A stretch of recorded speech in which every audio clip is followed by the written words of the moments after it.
everybody and welcome to Amp Reviews. Today we're doing a South Korean review for Kim Jee-Woon's A Bittersweet Life, the guy behind I Saw the Devil, The Good, the Bad and the Weird, and the Schwarzenegger kick-ass movie The Last Stand. And of course today's video we're in a little bit of a different setup. We're currently in my bedroom. My girlfriend is currently entertaining a guest at the moment in the front room, kind of been watching Star Wars and doing her own thing, so I figured I'll do a review in this room and see how it goes. You know, this is kind of the first kind of setup I've done, a different type of background, not my usual kind of film background, but we'll see if this works out okay, and if it does work out in the future, could possibly do it again. I want to give a big shout out to Fanatical Dragon, a really great YouTuber and a great friend on Facebook recently. We've been doing kind of chatting and having a talk about various kind of Hong Kong titles and really kind of diving into kind of things that we like, and Bittersweet Life came in conversation. I haven't seen it. It was one of the films that been on my list for a long time, since like the college days. Never been available on streaming. It's been hard access to get on DVD really. The Blu-ray is practically impossible to get with English subtitles. He has managed to seek one out recently for a Korean import, like a snazzy kind of Sneakbook edition. There is a video for that, so please go and check that out and go and check out his channel. Really fantastic YouTuber that really dives into a lot of Hong Kong cinema content. So if you're a big fan of Hong Kong cinema and fan of movies in general, please go check his videos out. He does some great content right there. And he generously sent me the DVD after conversation. I really appreciate that because I got a chance to check it out. His favourite film and a one that I've been wanting to watch for quite some time. So let's dive into the Kim Jee-Woon's A Bittersweet Life. 노아르 액션, 달콤한 인생. A Bittersweet Life was released in 2005, directed by Kim Jee-Woon, was one of those directors that really got me into kind of Korean cinema, foreign cinema. Back in my college days, I was getting really bored of a kind of a lot of Western kind of American movies, British movies, and I figured there had to be a genre, there had to be a series of movies out there that is not kind of traditional English in that sense, that I can just explore different types of cultures and different types of action and cinematography and directors and actors and styles. And thankfully Korean cinema was a good introduction for me to get into, with like Sympathy for Mr. Vengeance, Old Boy, a lot of great films out there from a lot of different directors that really explores dark themes, different types of action, different types of style in terms of their kind of cinematography and why they go with the characters. They can be quite shocking and surprising. They can have really upsetting, really, you know, brutal endings in a sense kind of thing. They really kind of sink your teeth into that kind of drama and that kind of world. And one of those films I never got a chance to watching from this director is A Bittersweet Life, and thanks to Fanatical Dragon who sent me the DVD, finally got a chance to watch it today, and I absolutely loved it. I think it was a really fantastic, really nice, low-key crime drama escalation film. I think it was really well done. Kind of decisions that you wouldn't really think would play into the film, but they kind of do. Very stylized, lots of kind of quick, easy, kind of brutal violence kind of thing with some of the kind of nature of the gunplay. It feels authentic, it feels kind of grounded in its world, and you know, the scale of what the film goes is very minuscule, but it feels very effective with the drama it tries to say. And one of the funny things I kind of got from A Bittersweet Life while watching it, it had a lot of similarity comparison to a show that I'm currently watching on Now TV called The Sopranos, an Italian mobster kind of crime drama series. I watched the first season recently on Now TV. Never watched it before. Now it's a really big kind of hit show from the early 2000s from HBO, and it has a lot of similarities to A Bittersweet Life, and I really find that really fascinating that kind of two shows, a show and a movie from the early 2000s, was definitely on the same kind of pulse and that kind of same kind of mindset, and how it wants to tackle kind of drama and characters and kind of escalation and kind of organized crime. One of the things I really like about the film is that this character is such an obedient kind of servant to this organized crime mobster character, someone who's been giving him 7 loyal years. He is very loyal to the T, he's willing to do anything he says, he's very kind of by the book, he's very ruthless, he's someone who doesn't want chit chat, he doesn't want any kind of connections, he doesn't have a girlfriend, he doesn't have much material value, he sleeps on a couch for most of the film, and he is someone who is gonna do what he's been told, and he will give 100% fealty to his kind of superior, and he gets tasked with basically looking after his mistress for 3 days in a sense. I'm going out of town for 3 days, I want you to look after her, see if she's sleeping around, see if she's doing anything, and you know, report back to me, and if she is, take care of it, you know, give me a ring, find out what's going on. I want to, you know, top priorities, because he feels very protective over her, and he basically doesn't want anyone to have her in a sense, and he does exactly what he's told.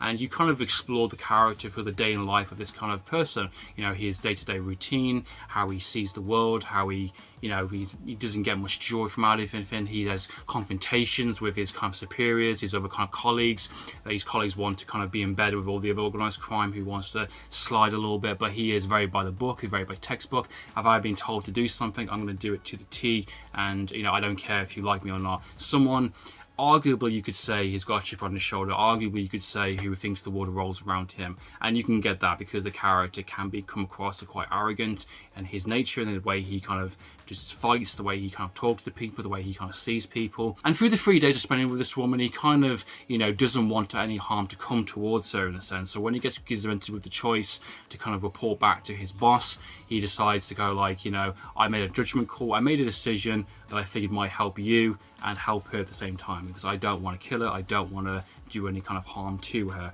And you know, the mob character, Mr. Kang, takes that as a personal insult for whatever reason, and says to like, okay, I'm going to end you now, I'm going to kill you, you're done, you're finished. And the film goes in a series of escalation from that point onwards. One of the things I find most interesting about the film itself, and very similar to kind of The Sopranos, the first season, is that a lot of the kind of main crucial kind of decisions or kind of escalation or kind of violence comes from isn't down to kind of betrayal or, you know, stealing or kind of, you know, like, oh, I'm going to sleep with your wife kind of thing. It just comes down to feelings and just down to kind of impressions. And I find that really interesting how this film tackles it.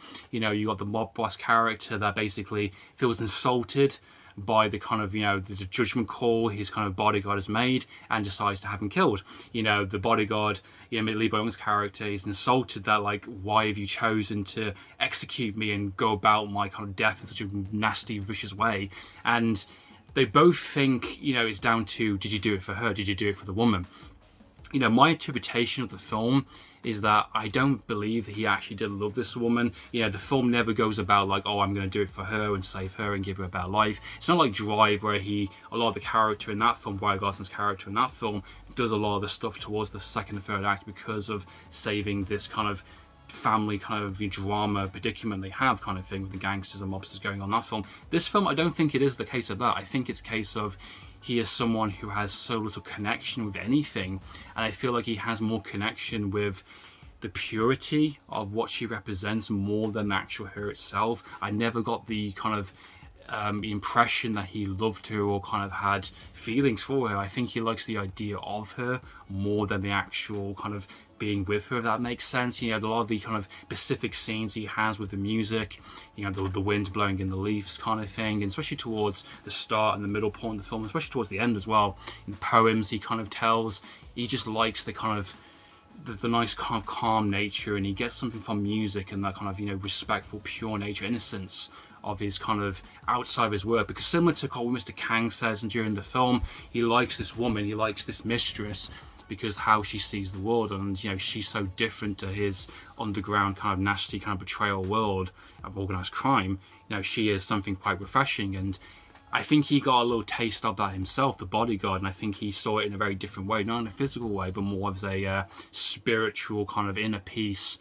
I can find a bit of purity in kind of my actions kind of way, in a sense. And he didn't want any harm to come towards her, he didn't want the kind of consequences of it, but he also felt justified in his decision. And even the kind of the main mob character says during the film, maybe I overreacted, maybe I was wrong, maybe I wasn't the fault, but if I'm wrong, that makes me look bad. You know, this is a mobster kind of organization, this is a kind of nasty kind of world, and if I put doubt in my kind of leadership, that means my rank is up for kind of potential grabs in that sense, and I have no respect. So I have to make an example of this person to demonstrate my willingness to not admit that I'm wrong, to not say I'm sorry. And even towards the end, he doesn't still admit it. They both want answers for their individual kind of, you know, questions in that sense, but they both don't get it at the same time. And I find that really interesting. Obviously, he feels pissed off. He wants a little bit of revenge, as of course the film goes about. But I love how low-key it is. I love how kind of simple a lot of the scenes are. You know, that fantastic gun sequence where they're kind of, you know, teaching him how to load the guns kind of thing, and the Russian guns, so they're very kind of clunky, and they feel kind of very kind of actual like guns in the sense. They're not flashy kind of Hollywood kind of, you know, guns that you can put in 2 seconds and do. He actually has to put a little bit of time reloading them, taking the safety off, and the bit older guns kind of thing, the Russian guns, so they have to do them in a very specific way. And I really like how authentic those scenes feel. Overall, Bittersweet Life is a really great crime drama thriller that has lots of escalation, lots of packed full of intense moments, some great, nice, kind of subtle, realistic kind of sequences with the gunplay kind of thing, with the fighting. I love how he approaches organised crime, with how easy it is to kind of offend someone, how easy it is to go from a 7-year loyal service to a bullet in the back of someone's head. The film definitely feels like a Martin Scorsese, very De Niro type of movie in that sense of,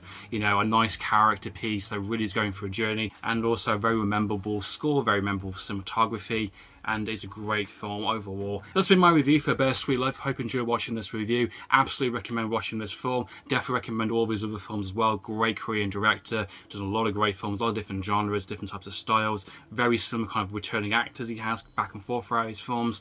Go and check out his films, guys. Go and check out A Bittersweet Life. Great film. Hopefully it'll come out in a proper UK release Blu-ray at some point, get a nice kind of 5-star treatment. That'd be great. So I hope you enjoy watching this review, guys. Until next time, After Reviews, signing out.